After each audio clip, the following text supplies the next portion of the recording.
দেশে ফেরার পর বিএনপির ভারপ্রাপ্ত চেয়ারম্যান তারেক রহমান প্রথমবারের মতো ঢাকার বাইরে সফরে যাচ্ছেন। আগামী রোববার 11 জানুয়ারি তিনি বগুড়া যাবেন।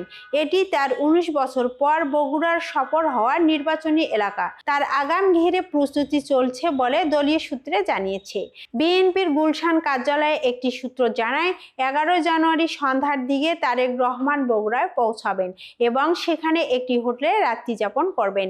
পরদিন সোমবার সকাল 10টায় তিনি শহরের আলতাফুন নেছা খেলার মাঠে সাবেক প্রধানমন্ত্রী বেগম খালেদা জিয়ার আত্মার মাগফিরাত কামনায় জেলা বিএনপির আয়োজিত গণদোয়া কর্মসূচিতে অংশ নেবেন।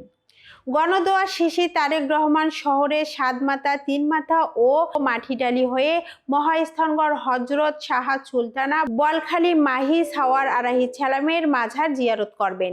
এরপরে তিনি রংপুরের উদ্দেশ্যে যাত্রা করবেন। সেখানে জুলাই শহীদ আবু সাইদের কবর জিয়ারত করার কথা রয়েছে।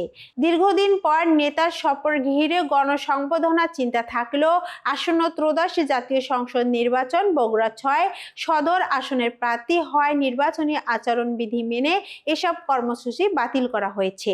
উল্লেখ্য, বিএনপির প্রতিষ্ঠাতা শহীদ রাষ্ট্রপতি জিয়াউর রহমানের জন্মস্থান বগুড়ায় গাবতলী এবং 2001 সালে সেখান থেকে তারেক রহমানের বিএনপির রাজনীতিতে যুক্ত হন।